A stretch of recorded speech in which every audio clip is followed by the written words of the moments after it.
Hello and welcome to Chocolate for Breakfast. I want to talk to you today about motivation and willpower, and I'm actually going to be doing this in two parts. This first part I'll be talking about the motivation element, and in the second part I'll be talking about the willpower element. I want to start off by actually asking you a question. What is your motivation to losing weight? What motivates you to do it? Do you really want to lose weight? We live in a society where we're constantly bombarded with images of these beautiful people,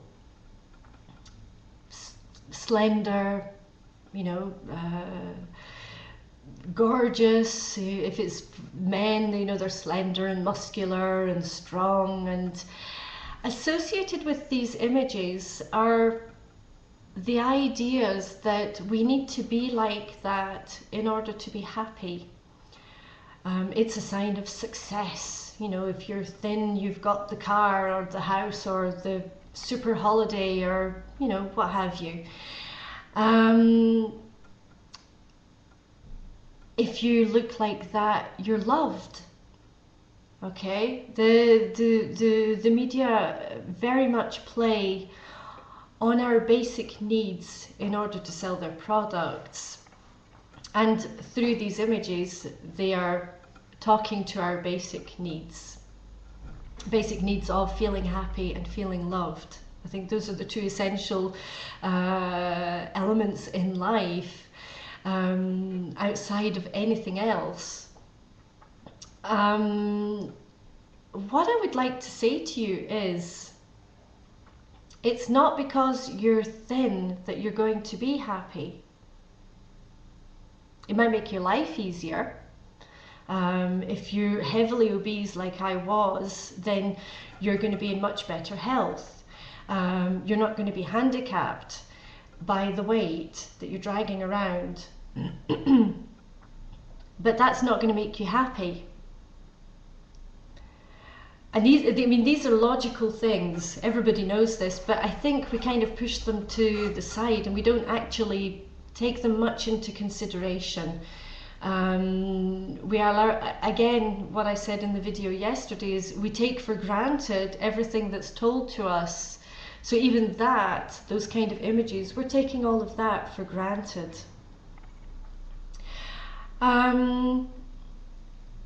You're not going to feel loved if you're thin. If you already have a partner who loves you at the size that you are, he or she is not going to love you anymore because you're thinner or thin.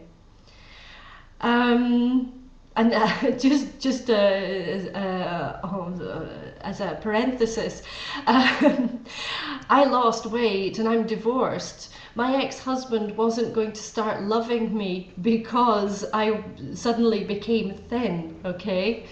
He was either going to love me or he wasn't. And I got divorced because he didn't love me. It was nothing to do with the weight. So I really would like you to take that into account for the motivation side. What motivates you to lose weight? And do you really want to lose weight for yourself and not for anything that you think it might bring you? Okay, I know that might sound a little bit odd, or even maybe perhaps for some a little bit harsh, but it is in fact the truth. If you really think about it and you do a little bit of soul searching, you know that that's true. And again, this is just my opinion, and you are absolutely free to disagree with anything and everything I say. And where I encourage you to question what others are saying, I'm also encouraging you to question what I'm saying. Huh? The other thing we tend to do to get motivated is we look at these images, and I'm going to talk again about the video that I saw the other day with this lovely young woman. And again, I'm just repeating myself, I do realise that the video was made with a very good intention. It's just for me that the information is not right. At one point in the video, very beautiful slender woman, you know, she swishes her long blonde hair around her slender body. At one point, actually a couple of times, we get a close-up of her stomach, and she's wearing this short crop top, and you know the jeans are quite low, so you get a good look of what her stomach looks like, and you see her navel, etc. Now I can understand probably the idea behind showing that is, look, this is what you could be like to motivate people, okay? And a lot of people do function in that manner. You know, they think they need to feel this motivation, or maybe you're looking at images in magazines and you're thinking, I want to look like that. Now the whole problem with setting this kind of goal, especially if you're heavily overweight, okay, if you've only got 5 to 15 kilos to lose, it's less of a problem because you're already quite close to that image, okay? If you're heavily overweight and you're doing all these different kinds of diets and trying so hard and making so many efforts to lose weight, you're setting yourself this goal. Basically, what's going to happen, because the majority of diets don't work and they're difficult to maintain and they're difficult to employ in social situations, you're just going to see that goal getting further and further away from you. And this goal, this image that you say that you want to be like, is going to end up being something that's hurting you. And I know because I've done it. I was completely, you know, sold out by this image thing that I wanted to look like that. And I would look at myself in the mirror and steadily getting heavier and heavier, and I would just cry looking at my body. And I think this is something you actually have to really take into consideration. Big does not mean that you're ugly. Big can be really beautiful. 100 to 150 years ago, being overweight was actually admired and respected because that actually meant that you had some kind of wealth, because the people who were overweight were the only ones that could actually afford to buy quantities of refined food. The refining process took a very, very long time and was very, very difficult to implement at that time. Now we have a mass production of refined foods and it's so easy to do, and those foods have become the cheaper foods. And whatever your budget, a lot of people are actually buying those foods, the refined foods, because they're more accessible basically. You go into any supermarket and the shelves are stacked with refined foods. When I do my shopping, most of the time I actually only go to 2 or 3 different aisles, and the other ones I just kind of walk past, because I know in myself that if I start eating on a regular basis those kinds of foods, I'm just going to put the weight back on again.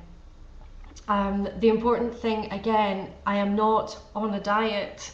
I just eat with a few simple principles, you know, that I've put into place, and I'm okay with that. And this is really what the program is about, is finding a way for you to eat, to be healthy, to lose weight, and feel okay with that. And I've already discussed the physical symptoms, the physical side of why we actually go for certain foods, and I will be explaining that again. So the motivation element is something that you absolutely have to take into account, and really to search inside yourself what is motivating you to lose weight. I know some people, for example, who are quite big, but they lead very healthy lives. You know, they're active and they don't feel handicapped by the weight. And I'm talking about some, you know, fairly big people. Again, for me, the most important is the health implications. Excuse me. If you are suffering from tiredness, if you're having trouble moving, if you're irritable, if you're feeling down, those are, you know, can all be signs, or shakiness, those are all signs for me that there's a problem. But an inner problem, an inner physical problem, an inner physiological problem that should be addressed. Outside of that, if you are leading a fairly healthy lifestyle, and again, this is maybe more for people who have not got that much weight to lose. If you're already eating healthily, and that's fine for you, the way you eat. I might not agree with the things that you eat. I might suggest, if you really wanted to lose weight, I might suggest modifying certain elements about the way you organize your diet. And again, as I said in the video yesterday, I look at what people already do and I suggest making modifications. I never go in saying to people, you're doing all this wrong, go and do something else. Because people just, you know, you would put up a barrier basically if somebody comes and says that to you. Or you might be motivated enough to actually try it for a couple of days, and then you'll be really fed up with it and you won't do it. So check out what your motivations really are, and that you do really want to lose weight. If you're doing it because you feel that you have to, there is actually a chance that might not work. Okay, maybe it will, and if that does work for you, if looking at images and saying I want to look like that, if that works for you, then of course do that. Okay, you don't have to listen to me. If that works, then do it. This is going to bring me on to the willpower part of the video, so I'm going to stop this one for the moment and check back in a short while, and I will be talking about the willpower element of food. So thank you for listening, and I'll be with you again very, very soon. Here's to your very good health.